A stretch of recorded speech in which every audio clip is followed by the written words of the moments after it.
Welcome to today's Alex Branch Black Lives Matter forum, focusing on education and culture. The title of the session is Decolonizing the Curriculum. I have with me today four amazing speakers, actually four amazing women speakers, Sharon Grant, Venda Premkumar, Dr. Andrea Hodgson, and Joliette Sutherland. And my name is Thay Iyngkaran. I am the BAME rep for the Alex branch. Sorry, before I introduce the speakers, just if I lay down some ground rules, please, so that we can have an enjoyable and cordial discussion today. So if you all kindly mute all of your mics, please, except if you are asking a question or you're asked to speak. Thank you. And at the end, when we come to do the Q&A sessions, please, I would like people to keep the questions as brief as possible and to the point, okay? So, right, the first speaker, it gives me a really great pleasure to introduce the first speaker, Sharon Grant, OBE. Sharon was the wife of the late, great Bernie Grant, who was one of the first three Black members of Parliament who sadly died 20 years ago. Sharon, in her own right, has done so much for the local community. As a local councillor, her work with the Citizens Advice Bureau and chair of the Health Watch Haringey are just a few of many of her many achievements, actually. And she was honored by the Queen in 2014 with the OBE. Sharon is going to speak about the Bernie Grant Art Center, the background and current plight, along with the resources the Trust has developed for teachers. Sharon, welcome to our forum. Hi, hello everybody. From Cheshire. I hope the link is sustained throughout the call. And thanks to all of you for organising this. It's very timely. And it's good that as a ward that we are able to debate these things. I'm going to talk very briefly about the Art Centre. I've no idea who else is on the call. Some people would have been through the 80s along with me and have a lot of knowledge of the background to these issues. Others, I'm very aware, will be quite new about the period that we're talking about. Just a little bit, first of all, about the Bernie Grant Arts Centre. I don't know how many of you have been there, but the origins of this lay in Black artists, including some quite well-known ones at the time, like Jazzy B and Rudolph Walker, and a number of established artists coming to Bernie and saying it's about time that the arts were decolonised, really. They were pretty fed up at the time about the lack of ownership of Black artists, of their work, its exploitation by others, the lack of investment in Black arts and culture, the lack of its contribution to the economy, apart from anything else, as well as the lack of opportunity for young people to develop skills in performance and in the cultural industries generally. All those things that go on behind the scenes of performance. I thought it was important there was Black ownership of those skills as well. So Bernie set out all from the mid-90s to try to get support for a Black-led art centre. It was a long story, and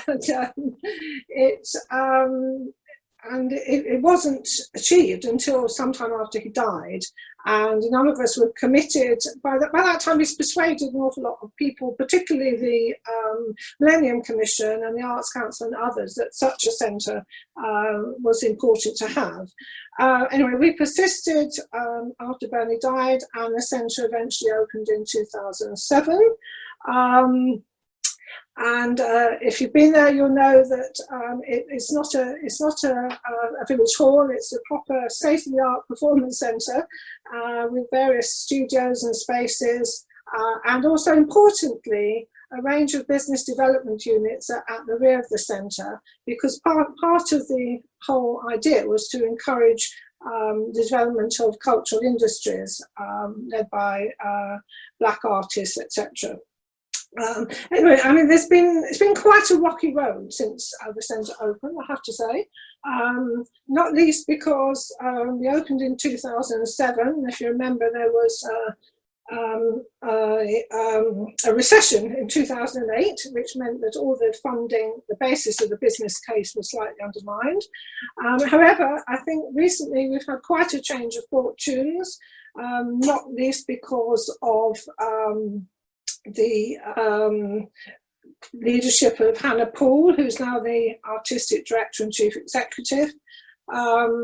I think one of the problems that we've had is that the council has never really had a developed cultural strategy within which we could locate ourselves as a centre and develop. I think there's work now going on that, which is good. And importantly, in January of this year, we acquired what we call Elevate status from the Arts Council, which will give us the funding that we need for the infrastructural staff that we need to really develop. We have had some much more exciting events on lately, in particular the first ever Tottenham Literature Festival, which was a huge success. At this point in time, like everybody else in the art sector, we are having to have some very difficult conversations with people. There is some degree of chaos across the sector because of social distancing prevents any performances taking place, because your usual sources of income are cut off. So we'll just say that we are having to have some difficult discussions at the moment. We are talking to the council, and we hope that we'll be able to come back bigger and better next spring. Moving on to that, to the whole question of decolonising the curriculum and the work the Bernie Grant Trust is doing around that. We've come to this through the establishment of the Bernie Grant Archive. I don't know if any of you know anything about this. I've sent a few items, pictures from the archive over to John. I hope that he might just like flick through them, just to give you some idea of the kind of thing that is in the Bernie Grant Archive. It's a very substantial collection, which I gathered together after Bernie's death in 2000. It is now catalogued and it is installed in proper archival conditions at the Bishopsgate Institute near Liverpool Street Station. We were able to get funding from the Heritage Lottery Fund to do that initial work.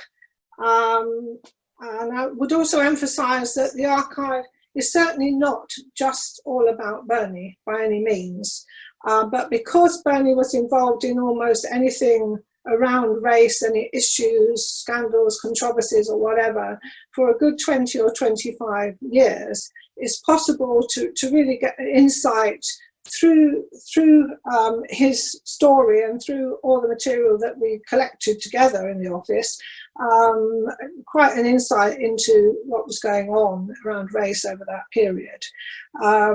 So it's all there, it's all accessible if people are interested. The collection is very widely used actually by researchers and students all over. Anyway, we challenged ourselves as a trust to find a way of making sure that a new generation was aware of this period of time, particularly the 80s and the 90s. We were particularly aware that all too often it was Groundhog Day. We were finding a new generation fighting the same battle we fought in the 80s and 90s around race. And we wanted to, realising that we got a new generation that was challenged by nationalistic, xenophobic, Islamophobic discourse, and we want to make sure they're aware of the legacy of a generation previously, which has struggled to find a place in British society.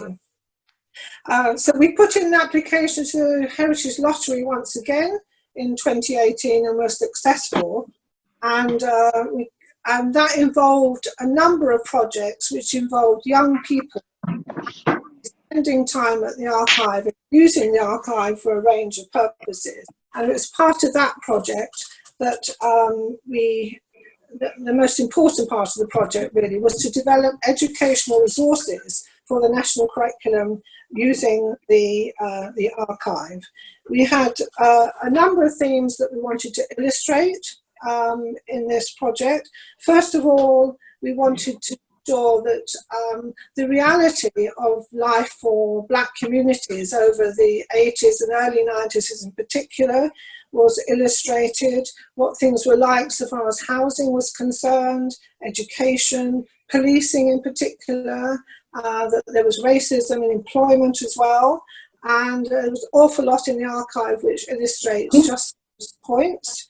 The second theme of the work that we embarked upon was to document, using the archive how the Black community responded to these challenges, whether it was through self-help, whether it was through artistic expression, whether it was through community action, demonstrations in public, and finally, of course, getting into representative politics and into political office. So that was the second theme that we wanted to use the archive for.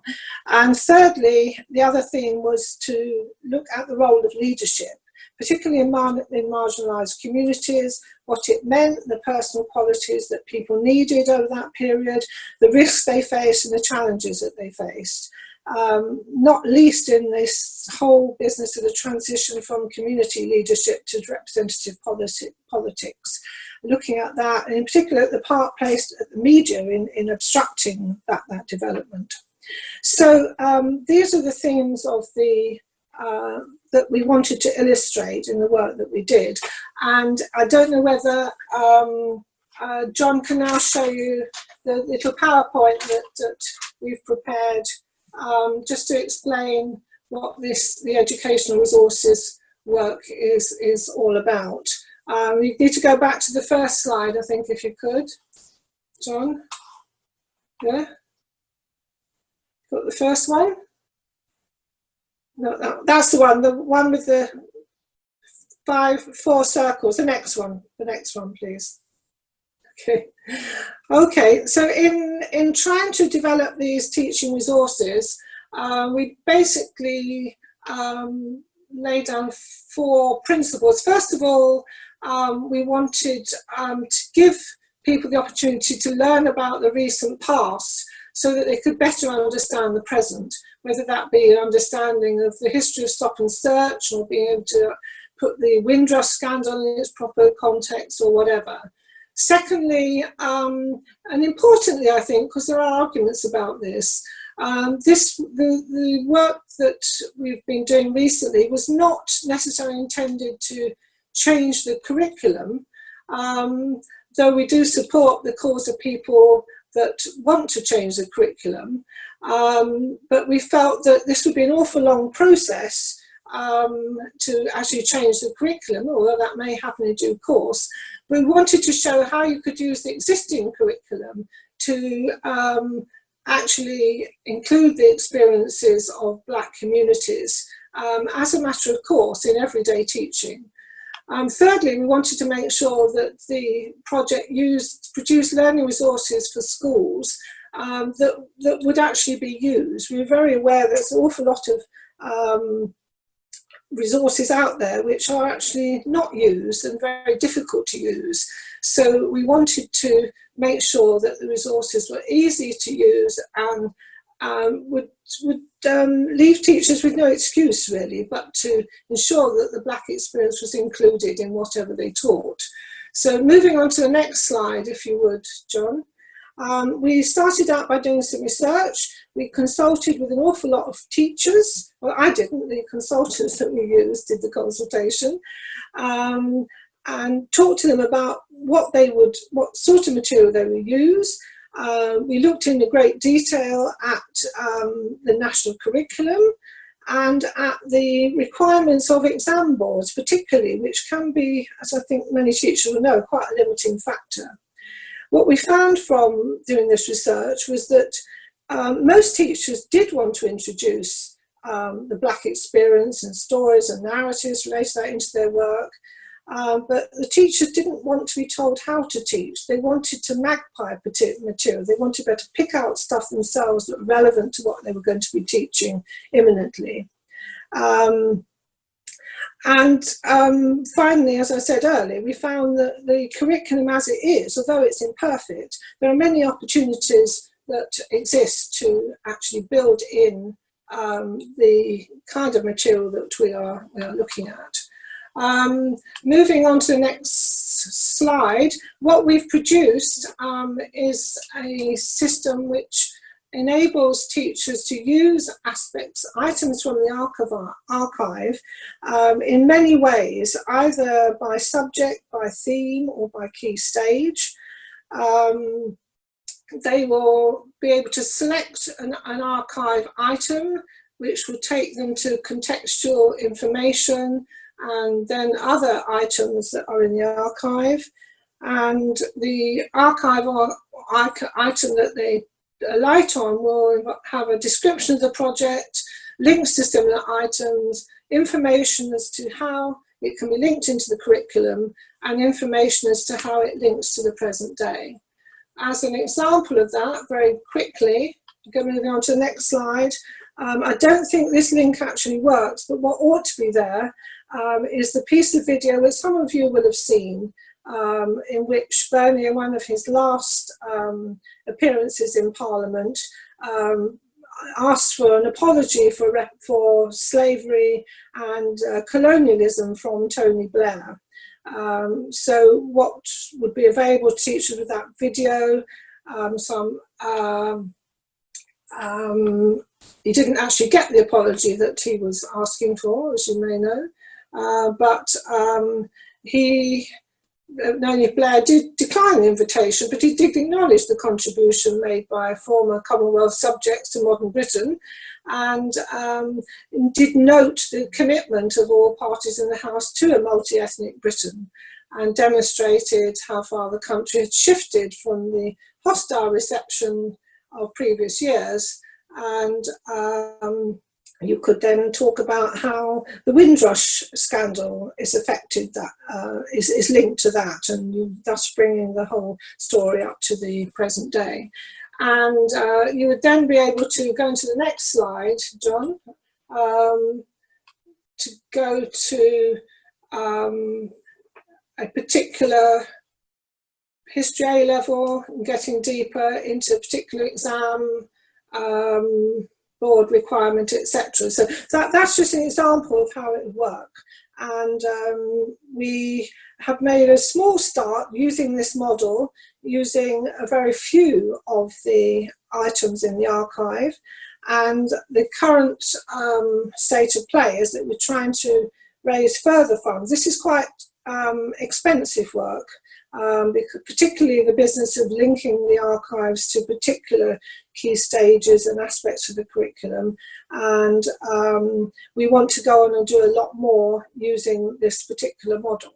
So that's me from now. I hope I haven't taken too much time, and I'll leave you to think of any questions.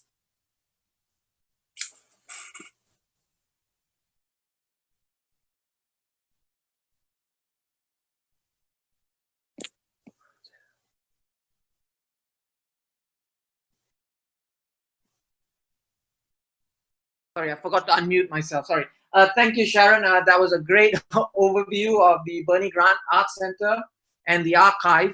I found some of those pictures very moving. And actually, if you've got an opportunity, please go and see the question that Bernie Grant asked of Tony Blair. It is really worth watching. So thank you again, Sharon. And we're going to keep the questions to the very end, if you don't mind, Sharon, if you hang around with us. Thank you so much. So the next speaker is Venda Premkumar, who's going to focus on the current school curriculum and its deficiencies. Venda is NEU Redbridge District Secretary. I hope I'm correct in saying that. I was just looking up your profile, Venda, the other day, and I read a very interesting answer on a QA session you were involved in 2018. The question put to you then was, who was the most inspiring person you know? Venda, do you remember that session, and who was it? Well, I don't know him, but I read about him. No, I think that QA was you, actually. You were asked the question, who was the most inspiring person you know? Malcolm X? Yes, Malcolm X. Well done. Wow. So wouldn't we all love to see Malcolm X speak to us today? So off to you, Venda. Thank you for coming. Thank you for agreeing to talk to us, and off to you. Thank you. Thank you for that introduction, and thank you for inviting me to speak tonight. It's a real pleasure to be here. Yes, I'm a district secretary for the National Education Union, but I'm also an English teacher, and that's what I do most days of the week. And that's what I'm really here to talk about, I suppose, as was said, to highlight the deficiencies in the curriculum. But I should really start off by saying, I'm sure you'll agree, we are living in very historic times where change really does feel possible. And change, though, is really, really necessary in the curriculum that we have in schools. And it's long overdue as well. So why are educators calling for decolonising the curriculum? So I just want to, show you what the GCSE English literature curriculum looks like through my eyes as an English teacher. And I know that, the idea of dead white male is a proper cliche, but unfortunately, this is exactly the kind of writers that dominate the curriculum. So we teach, over this 2-year course, we teach 2 playwrights. Both playwrights are dead white males. We teach 1 novelist. The novelist is a dead white male. We teach 15 poets. 4 are actually females. 2 are black poets. And the other 8 poets are, you've guessed it, dead white males. So over a 2-year course, you'd spend about 4 weeks on female writers, those are the poets, and you'd probably spend about a week in a 2-year course studying black poets. You have to think, what does that tell our students? What are they kind of gauging from that? This is not an unfortunate accident. These are very ideological decisions made by the David Cameron government, who declared, you might remember in 2011, he declared a war on multiculturalism. So these were very deliberate ideological decisions to elevate white voices, narratives, and perspectives, and equally to marginalize black ones as well. I'm not a history teacher, but I know there's huge issues with the history curriculum as well. So Britain, as we know, has a long history of migration from Anglo-Saxons, Romans, Normans, Europeans, people from the colonies, just to name a few of them. But surprisingly, migration history is not a compulsory part of the GCSE curriculum, and history teachers are, campaigning to redress this. So there is a deliberate attempt by policymakers to create a sense that British culture and history, and therefore its identity, is something that is exclusive, monoracial, white, Christian, traditional, and I'm not sure if this was deliberate, but predominantly male. It's going to be male if you're looking to the past for if you're looking to the past for what is good and should be included in the curriculum. So I think that was just a default. And so schools tend to ignore Britain's violent involvement in slavery and teach about, in its place, Wilberforce and how he ended slavery. But we don't talk about black heroes and experiences and how they have contributed and shaped our communities today. That happens for about a month if we can fit it in between all the exam pressures, and then 12 months of the year is given over to white history. So, you know, David Cameron's project of kind of war on multiculturalism, you could say, was achieved, you know, with this curriculum reform that was introduced by his friend, the Secretary of State then, Michael Gove, and Michael Gove was aided by another very popular figure, Dominic Cummings. So they worked together to bring about this educational reform in 2014. So we're not teaching the truth in schools. Instead, we are normalizing white supremacy in the curriculum. So, you know, this is why most educators would say that the curriculum as it is, introduced by Michael Gove, is narrow, it's regressive, and it's insular, and whitewashed as well.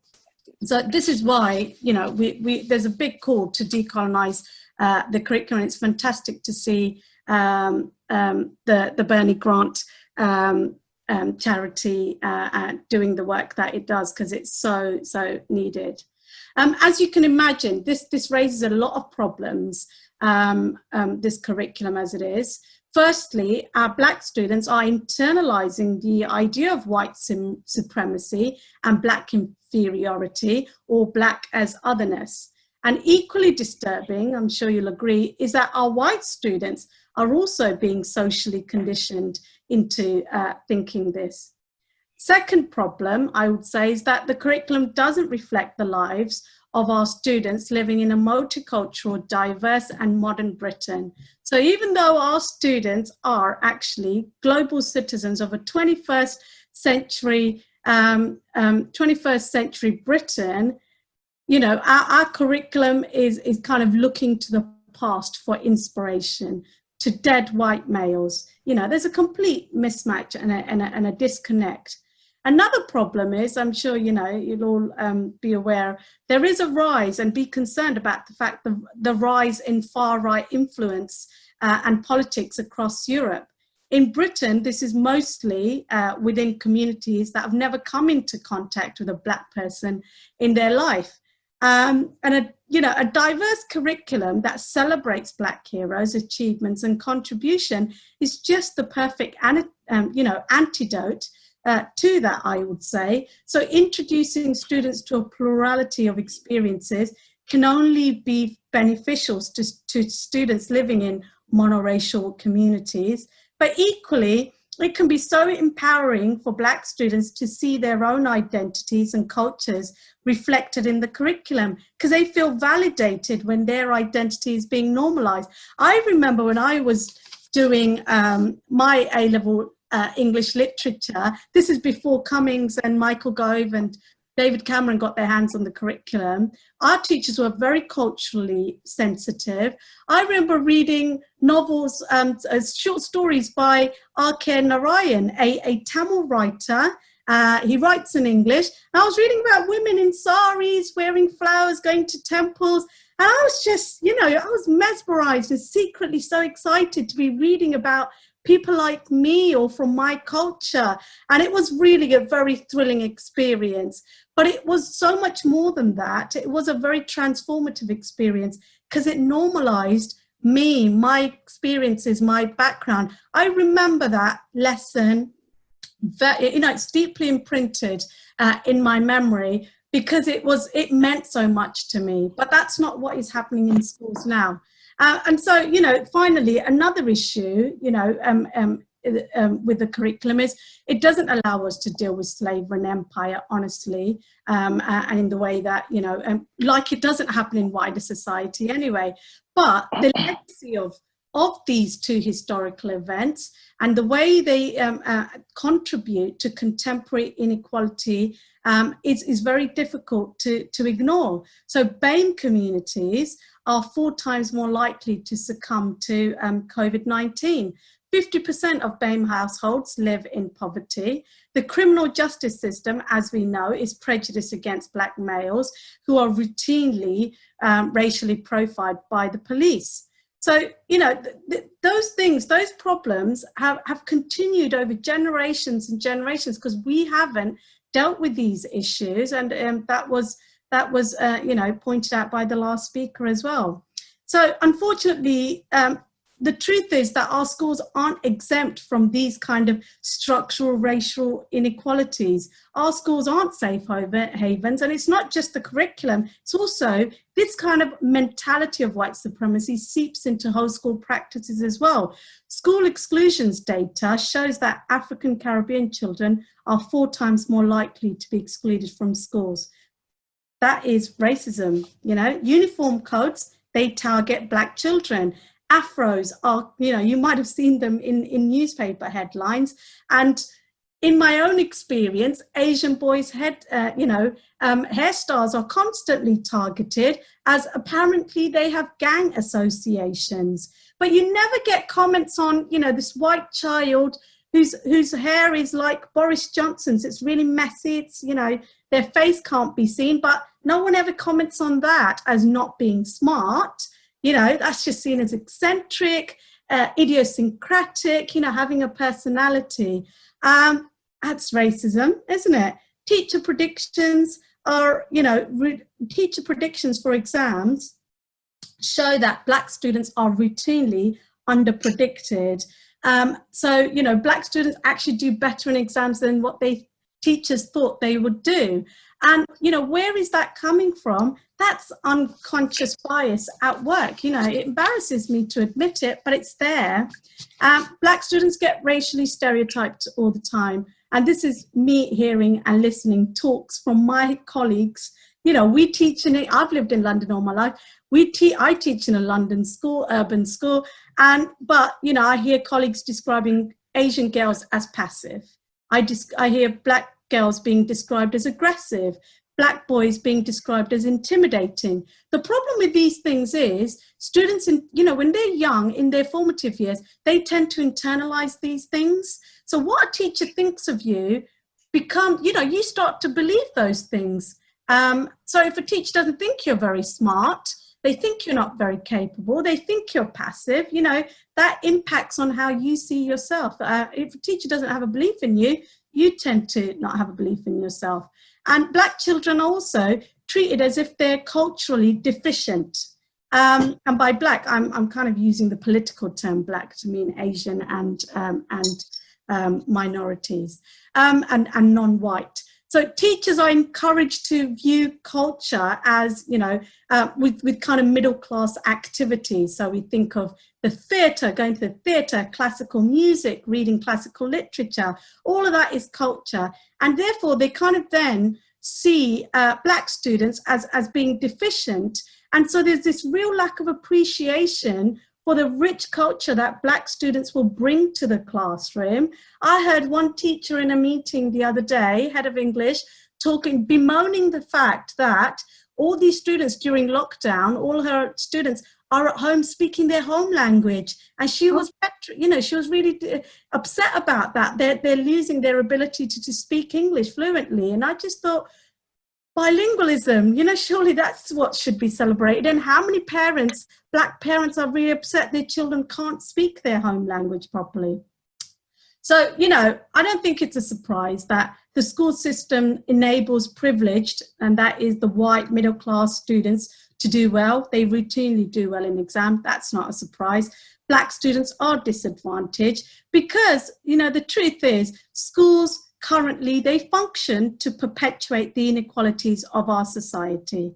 And this definitely needs to change. So, you know, I'm pleased to say that the NEU, the National Education Union, has produced a anti-racism charter. And a part of that is to do with a lot of the work that educators have done since Michael Gove got his hands on the curriculum. And it's also, you know, has been given a catalyst, I suppose, by the Black Lives Matter. They've created an anti-racism charter, and I think it can be truly transformative if we use this in our schools. But we know schools are very, very pressurized environments. It's all about exam results. it's a exam factory at the moment. So as soon as, you know, schools open up widely in September, it's going to be back to SATs, GCSEs, you know, the test. That's what it's going to be. But what we need to do is take this opportunity, this window of opportunity we've got now, to kind of demand this decolonising of the curriculum, but also the whole school practice as well. And I think that the NEU's anti-racism charter can be a real, absolutely transformative tool in that. So I'd encourage everybody here. I think it requires not just schools. Schools aren't going to do that on their own. It requires, you know, every community member to kind of push for that, right to the head teachers, right to the governors.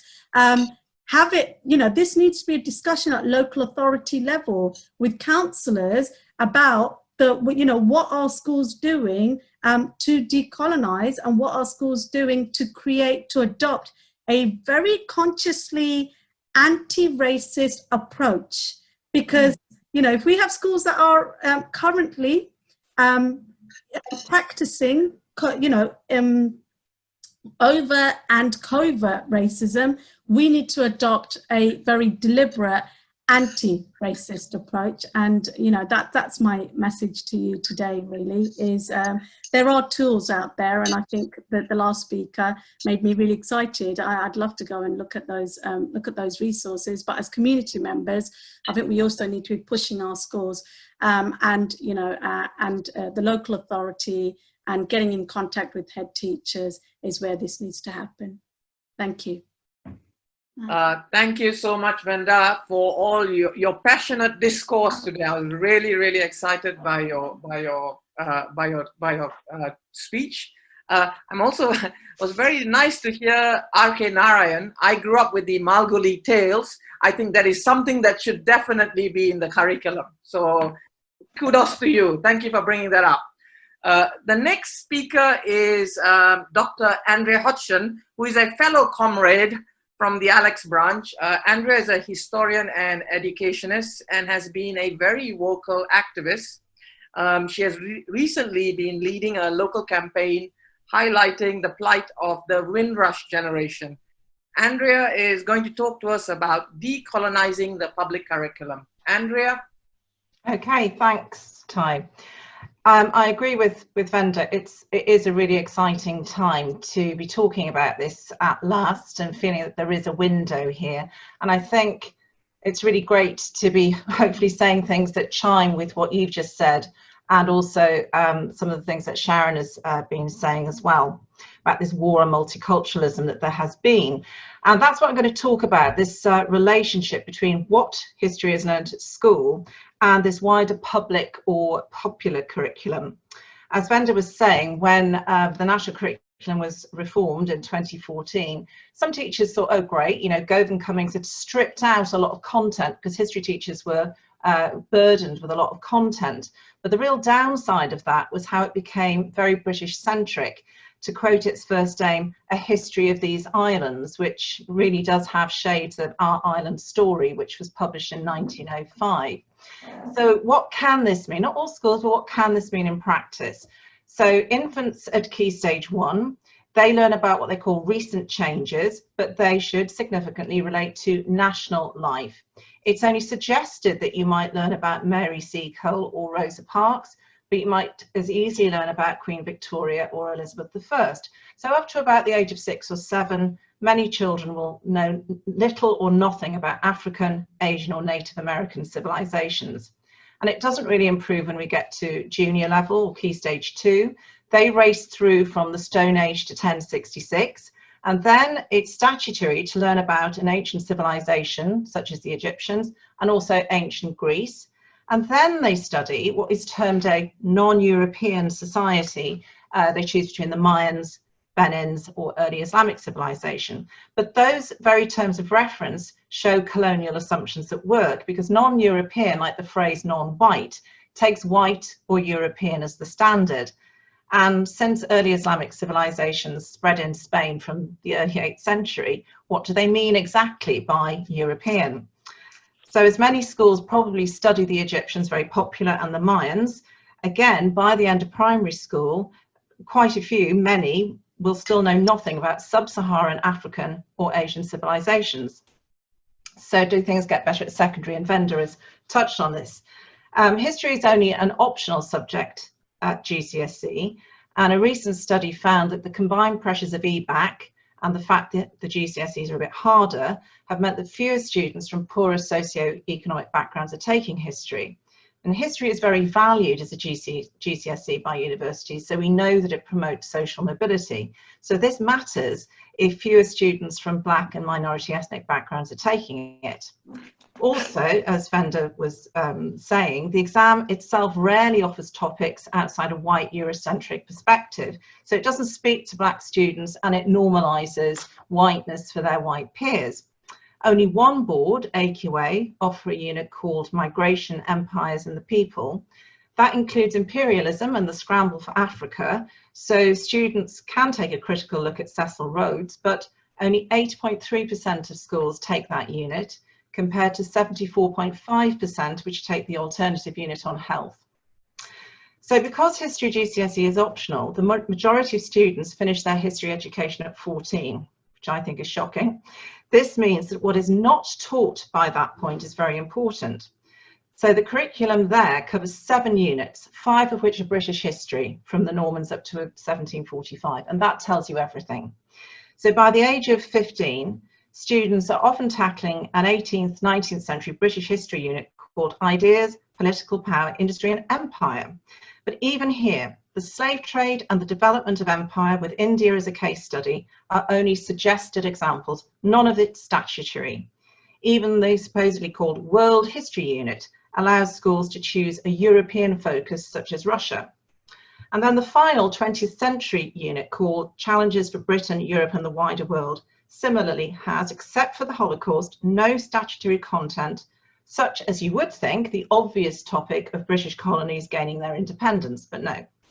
So we have a situation where many students go through their whole history education and could never study anything but predominantly white Eurocentric topics. It's obviously right and proper that the Holocaust is prescribed teaching, but its inclusion makes the omission of the effects of slavery and violent imperialism all the more difficult to understand. So how can we change this? We need to pressure for the teaching of empire and colonialism to be mandatory, but also that schools teach positive aspects of Asian and African civilizations. If you look up the Runnymede Trust, they have a useful 7-point checklist, and Venda was referencing some of this. Write to your MP, write to the Secretary of State for Education, write to school governors, as parents, as community members, as there is a great deal of flexibility clearly in the way schools teach. There are lots of choices some are making, and also ask schools to write to the exam boards to change exam content. Become a school governor, influence school strategy. So while it's probably inappropriate for a governor to get involved in operational matters, and I'm sure Joliette will talk about this a little bit, it might be appropriate to ask for an audit of how schools are meeting a diversity remit through their history teaching, for example.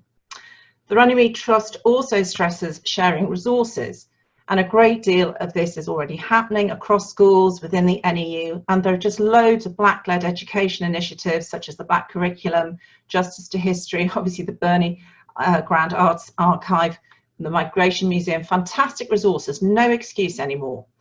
But importantly, the Runnymede Trust also recommends government commitment for long-term investment into a research centre for teacher education on empire, colonialism and migration to equip teachers to create anti-racist classrooms. And they point to University College's Centre for Holocaust Education as a blueprint. And the fact that Holocaust education is statutory has given it value, and that has spurred the development of excellent pedagogy and resources. And that is something we should be replicating for Black and Asian histories. So the fact that history is not statutory beyond 14 means that what constitutes the popular curriculum has even more importance. There is a huge appetite for history through TV and film, books, exhibitions and museums. And these are where most people get their history, and where a popular historical narrative of what is deemed to be important is created and curated. And again, we can learn much from the way the Jewish community's experience has been chronicled. Discrete museums such as the Jewish Museum in Berlin or in Camden celebrate the diverse areas of Jewish life. They are not Holocaust museums as such. But note the difference for the historical representation of Black Britons. In America, there are at least 150 African American museums, including a National Museum of African American History and Culture, the Smithsonian.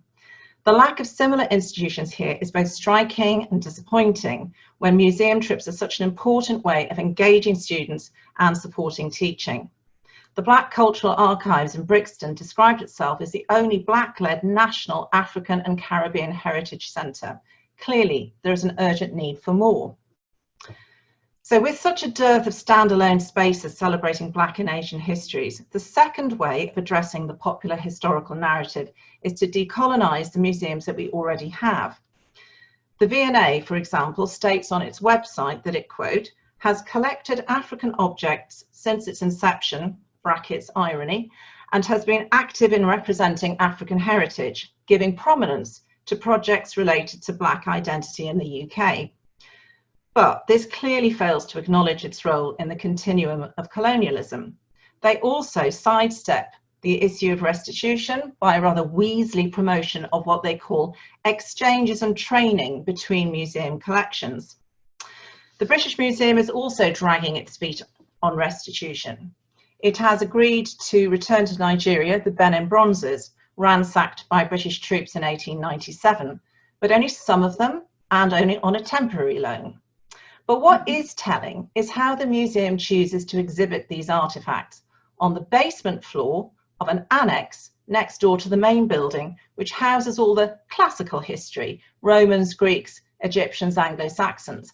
So it's an interesting metaphorical statement where the other is placed to one side, not within, and less accessibly down some stairs. That is a choice, and we could decolonise that. Compare all of that to the Royal Museum for Central Africa in Brussels. Full of looted artefacts thanks to a violent imperial history, this museum has at least tried to face its past. In January of this year, and so it wasn't a brand exercise in response to Black Lives Matter, its website posted an easily accessible restitution statement where it acknowledged that the countries of origin are in fact the moral owners, and that certain objects were acquired with methods that were then illegal in Belgium, such as looting, hostage-taking and desecration. These are not just words, it is a statement of intent for a working group and is reflected in how the collections are displayed. Similar statements are nowhere to be found in British institutions. Their inclusion would be a starting point for teaching about empire and colonialism. Museums will want schools and ordinary visitors to return post-COVID, so we need to be telling them that we want to see them contextualising their collections. The statues debate is also relevant here because how we interpret the public space is a key part of what constructs the popular curriculum. There are very valid arguments about removing offensive statues. Equally, there is an argument that an empty space removes the obligation to remember, and hence the need for explanatory plaques or complementary statues. We wait to see what Mayor Khan's Commission for Diversity in the Public Realm will bring, not least for our own Rhodes Avenue and school. But if certain streets are not renamed and statues are not removed, we've got to be creative and make sure that we ourselves decolonise what remains. So, for example, if Nelson is not removed from Trafalgar Square, we've got to campaign for a contextualising plaque or information board. And as visitors, we have to make sure we go and look at the plaque bronze on the side of the column, where we will see a man who is probably one of the 18 listed as being born in Africa who fought at Trafalgar. So finally, I think that is the key message on decolonising the popular curriculum. We, and especially white people, have to do the work, do the reading, get informed and take action. This is what prompted the last thing I wanted to mention and what Thay mentioned before. So a big plug for the exhibition, Windrush, the Hostile Environment Continues. It came out of the Crouch End Black Lives Matter group, and as a performed exhibition, it's been taken into the public space to do exactly this kind of work, addressing present-day inequalities through a decolonised understanding of the past. It has made participants do the work, do the research, it has stimulated conversations, and now is a resource that others, including schools, can use. Several branch members here and from the CLP are involved in the project. So can I ask you to, there are two presentations coming up, one on Thursday in Muswell Hill at 1 o'clock outside the cinema, and on Saturday at 3 o'clock at the Pavilion in Albert Road Recreation Ground. That's my advert. Thank you so much for that, Andrea. That was very powerful. As a scientist myself, I found your precise and scientific analysis of the curriculum very, very powerful. The very powerful statistics. So, and some really great suggestions of how we take this, improve on the curriculum. So thank you so much for that. The final speaker is Joliette Sutherland, former head teacher and currently vice chair of the Seven Sisters Primary School. I hope I'm correct in saying that. Joliette will speak to us about decolonizing the school as an institution. Joliette, welcome. Thank you. Good evening, everyone. Decolonizing schools. In preparing for this presentation, I decided to refresh myself on what the term school means. And I decided to use the following definition from Wikipedia. A school is an educational institution designed to provide learning spaces and learning environments for the teaching of students under the direction of teachers. The Cambridge Dictionary defines school as a place where a child goes to be educated. I am sure there are a lot of other definitions, but this will suffice. I want to focus on learning spaces, learning environment, and educated. The traditional tool for educating learners is the school curriculum. The term curriculum refers to the lessons and academic contents taught in a school and typically refers to the knowledge and skills students are expected to learn, which includes learning standards, learning objectives, which they're expected to meet. The assignments, the projects, the books, the material, the videos, presentation, and reading in the course, and assessment, other methods of evaluating the child's work. So the question that arises is, in their current manifestation, especially in our context in Haringey and in other parts of London, are our schools educating our children or preparing them for exams? When was the last time we engaged in any reflective exercise as teachers or as individuals to question our practice and ask, is it fit for purpose? Next, I looked up colonization, which means a country having partial or even total control over another country and then going on to exploit it economically. And for good measure, I looked up decolonize. And it means withdraw from or forced to withdraw from a colony, leaving it independent.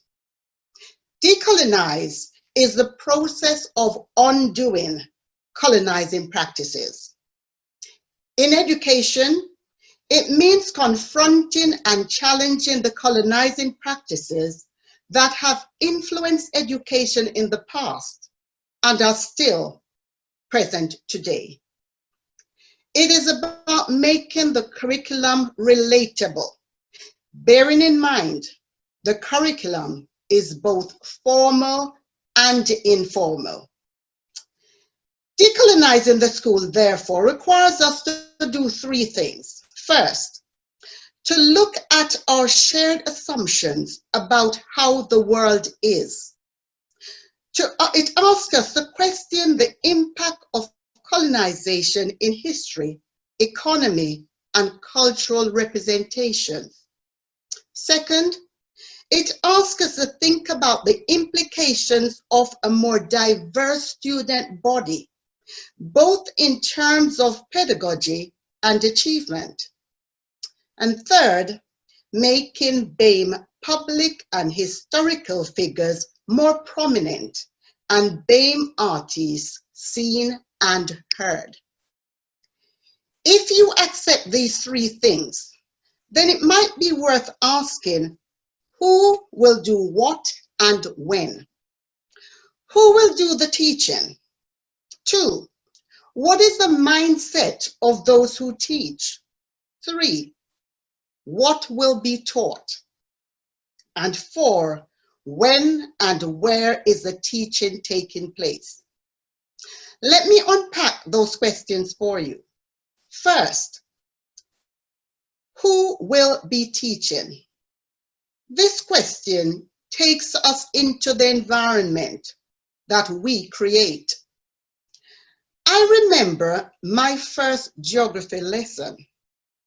I had recently arrived in England from Jamaica. I knew who I was. I had been taught about England. I was happy to join my family. When I got here, I thought everything was going to be smooth sailing. This is an enlightened country. Period 2 geography with Miss Isdale. I was the only black girl in the class. I was the first black person my classmates were speaking to. I was different. They were curious. The lesson was about the Aborigines running around naked in Australia. No explanation, presumably to help them to understand me better. As I walked out the room, I heard behind me, I can just imagine Joliette running around naked in her country. How do you respond? 2 girls took me to get my milk and decided to question me further. Tell me, Joliette, do you wear clothes in your country?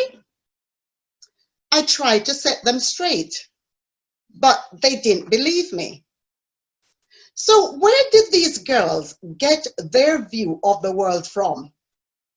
What was the point of the lesson? To help them to understand me better? Really? My second question is about the environment. What is the mindset of those who teach? Teaching with the wrong mindset will not achieve the desired outcome. And what is the right mindset? If you have the wrong mindset, you cannot create the right environment. I repeat, if you have the wrong mindset, you cannot create the right environment. Let me give you an example from my early life of what is a wrong mindset. I clearly recalled signing up to go to teachers' college, but my teacher did not think me suitable. I remember fifth form parents' evening. I walked in and I introduced my parents to Mrs. Schneider, my English career teacher. She proceeded to inform them that I needed a thinking line befitting my status. And she said, Mr. and Mrs. Kelly, Joliette wants to become a teacher, but she is heading for something that's far above her. It's a goal she will never reach. I think she ought to try for something more within her lines, like nursery nursing. My dad, a man of few words, said to her, Mrs. Schneider, if Joliette wants to become a teacher, she'll do it. We left, and this was not discussed with me when we got home, but I heard him. That sentence was my anchor over the years ahead. The rest is history. Which takes me back to my question. What is the mindset of those who teach? A teacher's role is not just to tell children what's in a book, A teacher's role is also to inspire, to create the environment for students to aspire, to help students to dream, to not just help students to dream, but to help them dream in color.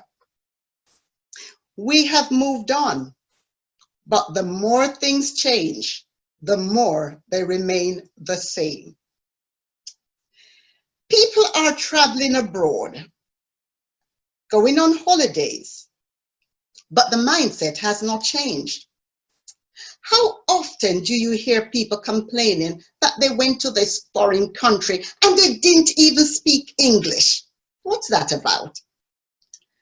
How often do we hear our colleagues saying things about students who come from countries, non-English speaking countries, and argue that the person is intellectually below that of a native English speaker? They do not for a minute consider that that newcomer is often translating through 3 or 4 languages to be able to respond to them in English. This takes me back to the question, who will be doing the teaching? What are our children seeing? Who are their role models? What positions do the Black educators hold? What is the representation of BAME in leadership roles? The third question was, what will be taught? How do we blend relevance into what is taught by formal and informal means?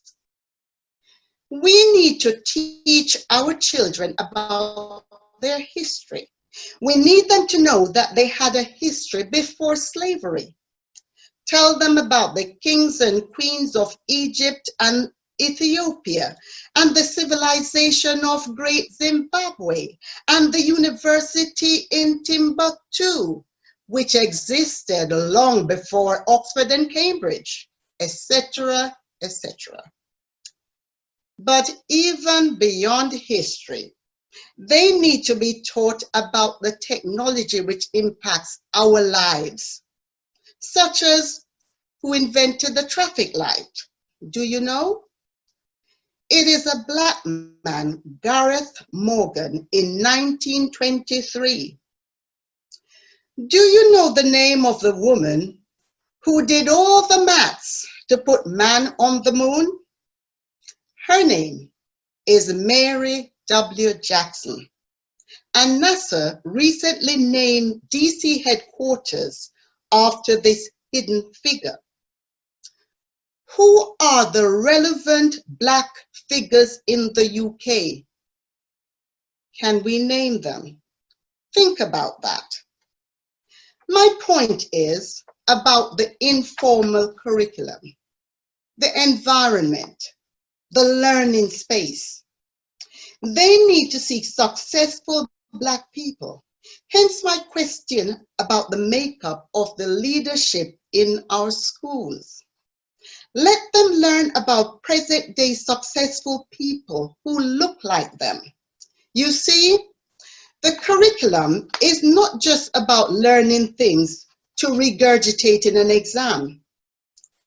The informal curriculum is probably more powerful than the formal. Some of us will recall the special schools set up in the 60s. A lot of West Indian children were sent to these educationally subnormal schools. To what effect?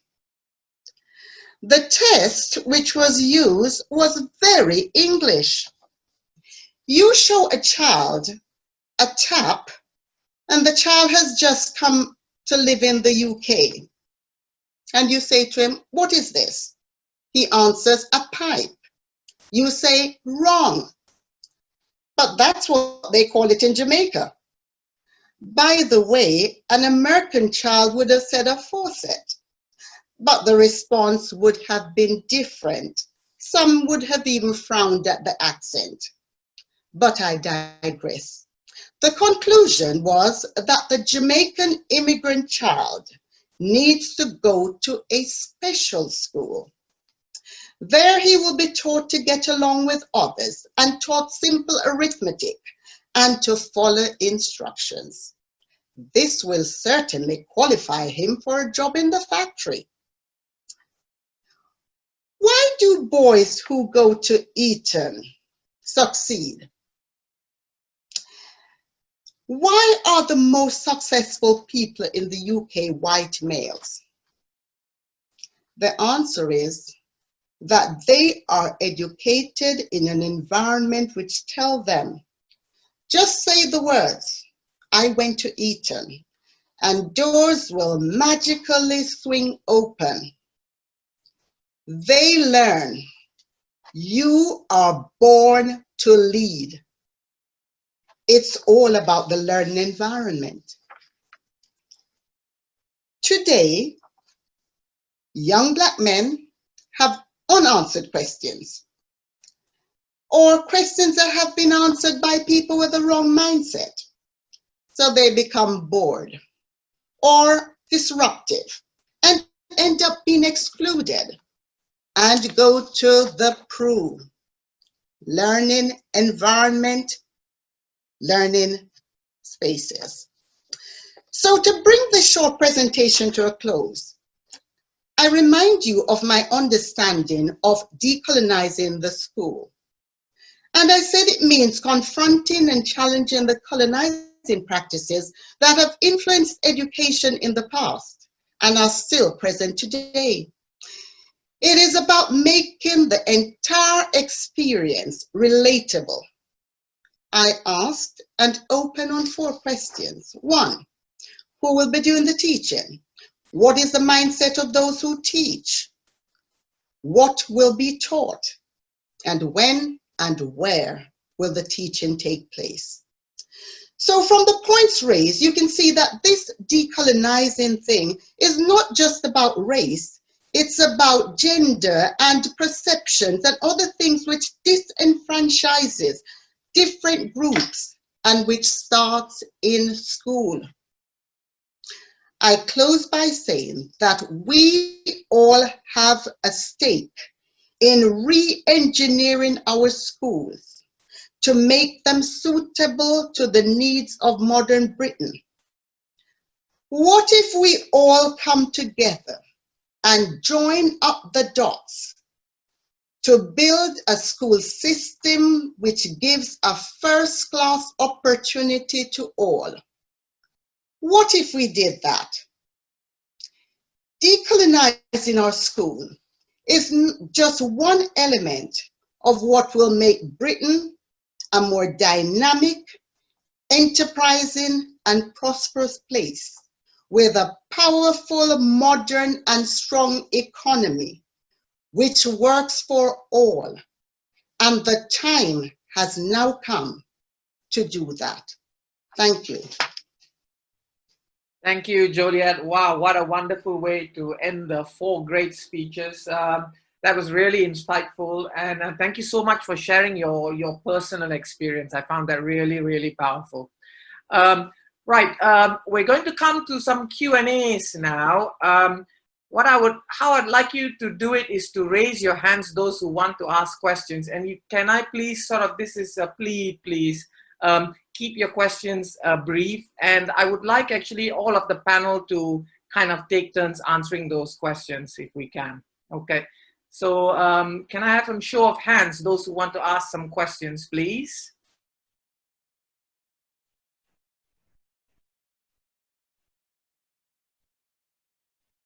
Nobody? Come on, that was...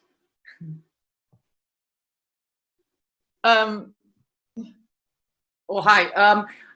There's a raise. If you press, sorry, what's your name, please? Annette. Annette, yeah, sure. Annette, go ahead, Annette. Okay, yeah, I'm totally inspired by all the speakers. So pleased to hear from them. I've been a teacher for most of my life as well, and I was an English teacher. Venda's presentation was just music to my ears. But now I'm teaching next door to Bernie Grant Arts Centre at the college in Tottenham. And just 2 days a week, I teach the language to people from across the world. And I just would like to know, is there a resource there for adults as well as for children? Sharon, do you want to start with that, answering that question, please? Are you still around, Sharon? I am indeed. I am indeed. Yeah. I think our resources that we've developed so far have been aimed at schools, but there's no reason why they can't be used by others. They're freely available. And what we're finding is that we have to take these things in slices and do what we can with the money that we have, and then move on. But there's no reason at all why we couldn't start to adapt some of this to adult curricula of various sorts, and to even to those people that are learning language, etc.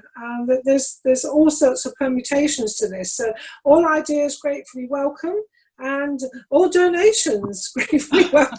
This is the only thing. It's a shame that it has to be left. Obviously, the bigger change is when we get some national campaigning and some government pushed reform around this. But in the meantime, we're having to look at what people like us, Runnymede and others can do, or individual teachers can do in their own practice to turn things around. But so far as we're concerned, and I'm sure Runnymede, there's a resource issue to actually these things. The existing national curriculum across a range of subjects is a lot of detailed work, and it requires resourcing and proper oversight by people who know what they're talking about. I mean, we could all have a bash, but I suspect there are people who are far more knowledgeable than some of us are about what kind of content needs to be reflected in a new curriculum. Okay. Thank you, Sharon. Is that okay, Annette? Thank you very much. Okay, could I just say something, that we don't have a curriculum as such in ESOL, but it's always brilliant to add the cultural aspect into language teaching. Mm-hmm. So it would be wonderful to think that we could go to Bernie Grant Arts Centre and have a little talk there, or get some information about what's going on there so the students could use the resource. There is a William Morris gallery not far away. Also, they don't have anything for adult students from around the world. They only have children's resources. So I would love to see that developed into adults as well. And I mean, if I can just come back on that, at some point, but if I could just remind you that the Bernie Grant Arts Centre and the Bernie Grant Trust are two separate organisations. It's the Trust which is developing the resources. The Arts Centre, clearly there are connections, particularly in terms of our aims and objectives, but you won't be going for these kind of lessons that you want at the Arts Centre. That is an arts centre, although obviously lots of people use it and hire it for different things. But there's certainly no reason why you cannot look at our resources that we've developed so far and adapt them for use by in whatever you're teaching. It's really open access. And we'd appreciate any feedback that you have on how you found them, whether you have found them useful. This is really important. People haven't done this before, and we really need to get the dialogue going around it. Okay, thank you very much. Thank you, Annette. I have Sunil Kumar next. Sunil, do you want to unmute, Sunil?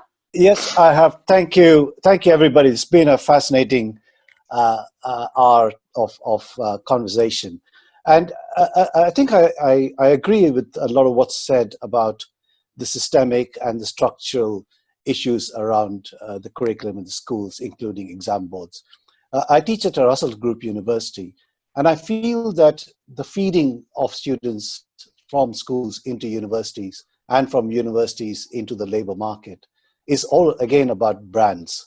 And I wondered if any of our speakers had any ideas as to how to break that chain beyond the school.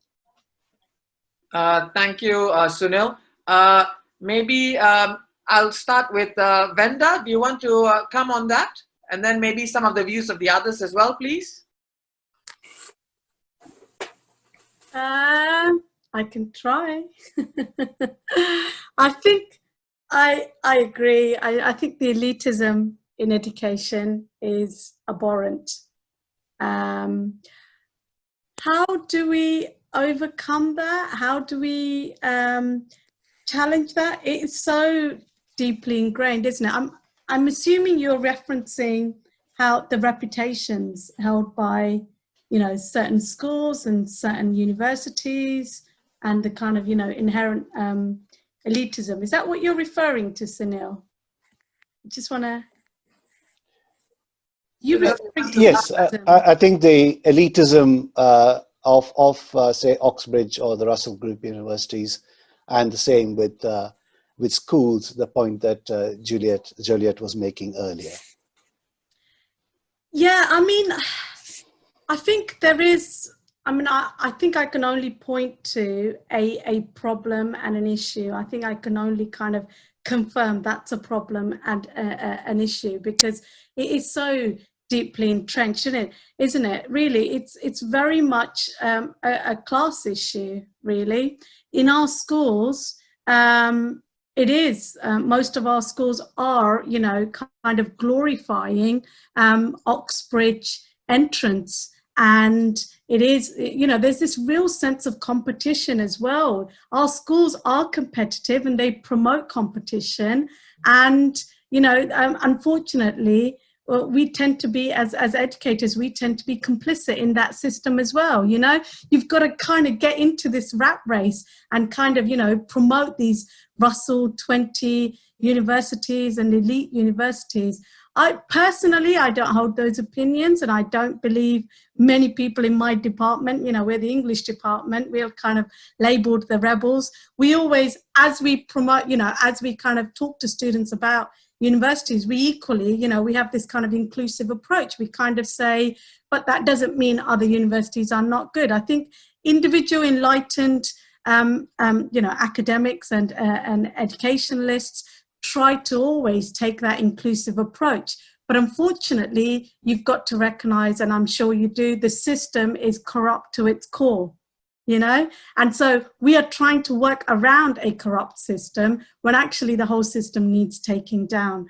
And I would say opportunities like this, where you can attack the system and you can dismantle a major feature of it, like the curriculum through decolonizing, is a way of breaking down this kind of normalizing elitism, meritocracy, class, you know, class bias, all of that. This is just an avenue we've got. I don't think we're going to dismantle the whole thing and we're going to make it more, you know, equal overnight, but I think this is one avenue. So by talking about decolonizing, I think we are essentially, you know, opening up a discussion around wider education and the inequalities, because, you know, the racism is really about classism. It's about class inequality, really. That's what it's really about, but class inequality is structural, and therefore, you know, you get all this kind of a reflection and a mirroring and a perpetuating of all of that inequality over and over again.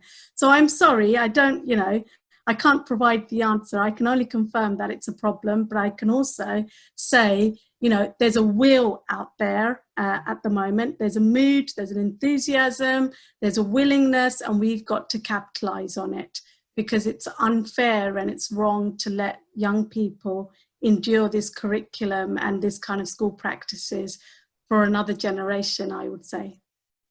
Thank you, Venda.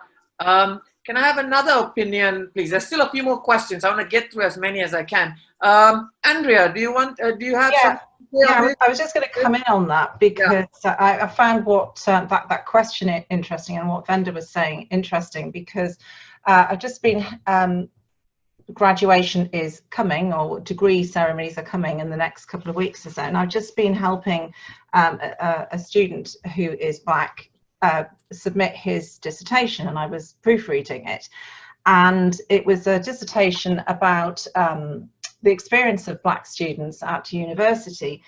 And I think one of the things, you know, we had a lot of discussions about it. We haven't really talked about reparations a lot tonight, but I think one of the ways in which reparations could manifest itself is in bursaries, not these dratted loans, but actual grants and bursaries for students of BAME heritage at undergraduate, and particularly at postgraduate, for students who want to go on and do MAs, because you get your fees, but there's no money to for living expenses. So I think that's one thing we could do.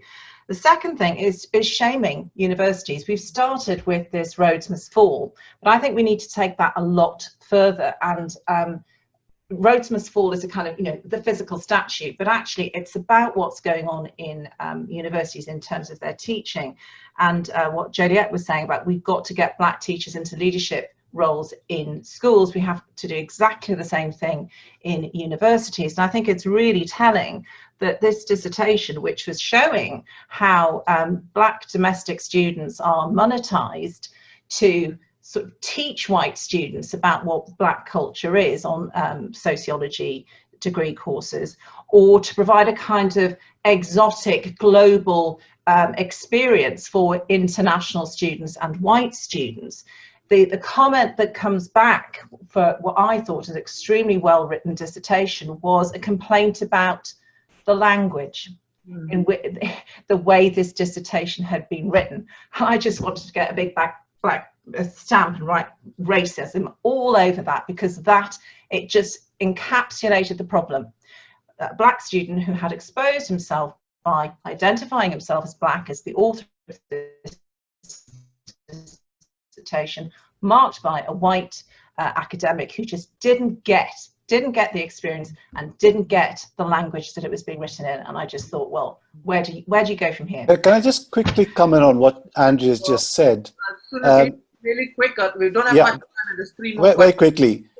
Students who take that approach are asking us for protection, in a sense that they're saying that we cannot decolonize the curriculum, and yet when they write from canons outside of those who teach them, they then get penalized. I think that's a very important point that Andrea's made. Thank you.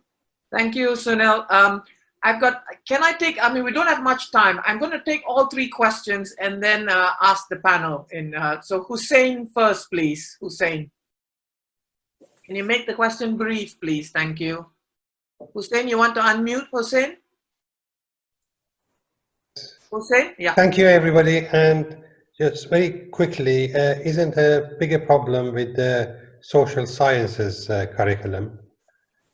Because it's the people who teach universities, who teach the teachers, need to be corrected too, and their curriculum leaves a lot to be desired. My memory of university is really male-dominated professors and a very much a white perspective. So I did social sciences, and that's my question. I think I raised it with Andrea, and it actually applies to everybody else too. Sure. Thank you, Hussein. I'm going to Steve Ballard next, please. Your question, Steve, can you make it brief? Thank you.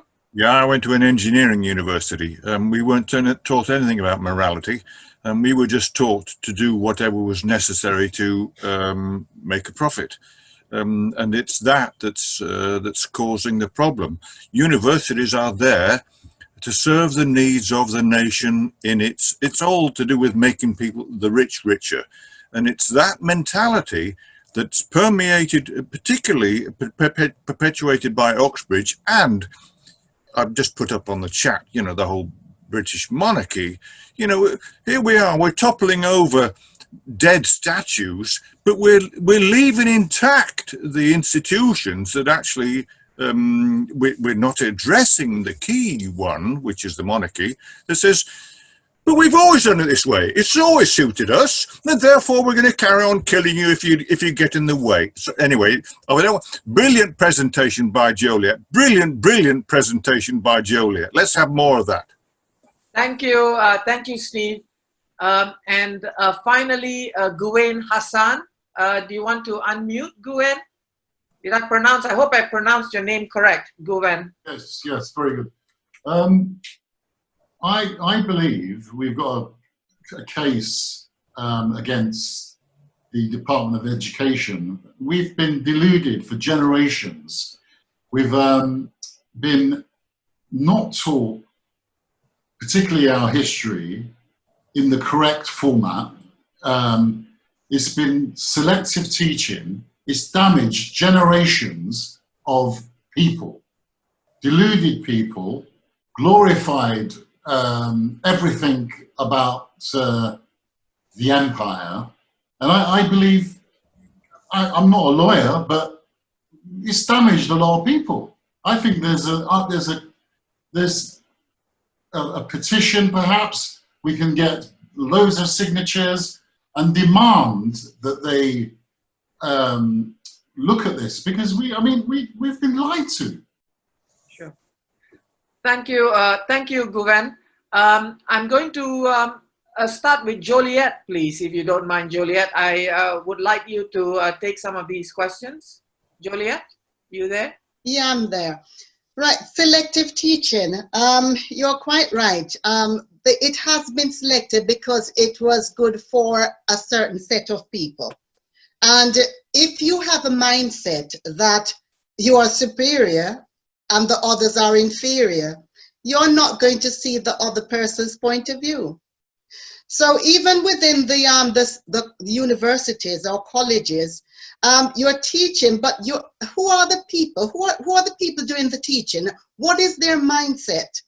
Because that is what we need to get into those people's heads, to get them to understand that we need to see individuals as human beings. Nobody's better than anybody else.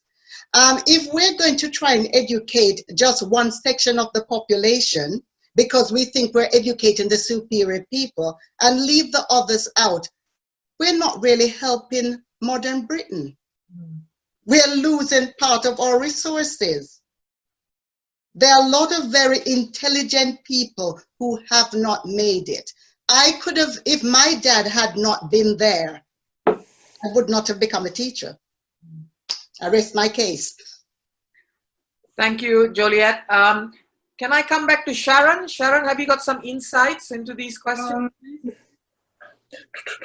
Well, I mean, there's a range of questions there. As a former social scientist myself, I quite agree on the social science front. It's some of the texts that are still taught are horrendous, implicitly racist. Should not be allowed. They should be banned, frankly, in terms of the assumptions that they make about our black community and about historical trends. They're outrageous. Engineering, no morality. Well, that's I think that's so in a lot of science, unfortunately. And you talk about the profit motive. Well, we know why racism was invented in the first place, to justify what capitalists wanted to do in certain parts of the world. They could only do that if they were able to convince everybody that people with black and brown skin weren't human and could be treated like livestock. That's where it came from, the profit motive in the first place. The argument with the Department of Education, well, where do one start? If you listen to what Gavin Williamson was saying just the other day about the need for higher education, he clearly doesn't accept it. What chance is there for convincing this government of the need for the kinds of changes that we are talking about tonight? I think ideally it would be great if we could have a big bang approach to changing all of this. Let's say ideally we'd have a royal commission stacked full of black academics that surveyed the whole of the curriculum and the education system and put things right. However, I think sadly that is not going to happen. This is going to be a war of attrition in every school, by every teacher that's right-minded, by everybody that's associated with education, both in primary, secondary, and in the tertiary sector. And the onus is on all of us to be watchful and to raise the issues wherever we find them, and to work with each other to actually study and analyse the processes which lead to the kind of curriculum that we have, the kind of processes that we have, the kind, as Joliette was saying, the kind of schools that we have, which are, in the very way they work, are very authoritarian and hard to change. We have to actually pinpoint every step of the way in some of these processes and work with other people to turn it around, because I don't think there's going to be this big bang approach that we would like to see. So that's where I'm located, and we all have to do our bit in whatever situation we find ourselves in, and we'll certainly keep doing that at the Bernie Grant Trust. Thank you, Sharon. I want to get some insights from Venda and Andrea as well to end this. Venda, please, next. Yeah, I like the idea of taking DFE, and kind of making it more accountable. I've just had a look. Andrea was talking about a couple of petitions, but there is one in particular on, the petition is called Teach Britain's Colonial Past as part of the UK's compulsory curriculum. It has 260,000 plus signatures on there. So I would advise you to kind of, sign the petition as well. I just think it would be brilliant if we, get that petition going. I do think university education and the way that teachers are in particular prepared is really, really important. I think the way teachers are trained and the way that the course, the decolonising and diversity needs to be a part of what they are trained in, no matter where they go to teach. So I think that should also be a compulsory part of their teacher training. And that is, I know that's also something that we are calling for as part of the decolonising agenda. Thank you. Thank you. And Andrea, to you. Yeah, I don't have a lot to add because everybody else has been so brilliant, but I think I would like to end on that lovely image that Sharon painted for us. It is a war of attrition, and that means that we're all obliged to just not shut up now. Every time we see something, we've got to say something, we've got to sign a petition, we've got to campaign for something, because we can't let this moment slide. We've had moments like this before in the 80s and 90s, with Ilya, and it's sort of, we cannot let this go now, because we'd just be letting so many young people down because they know that it's wrong. And this is about allyship. It's about not being a bystander, it's about action now. And I think everybody just has to be really annoying now. Awesome.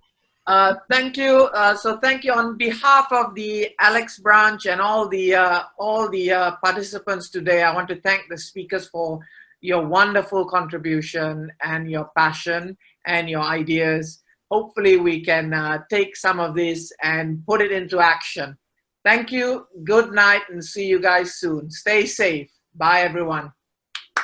Night.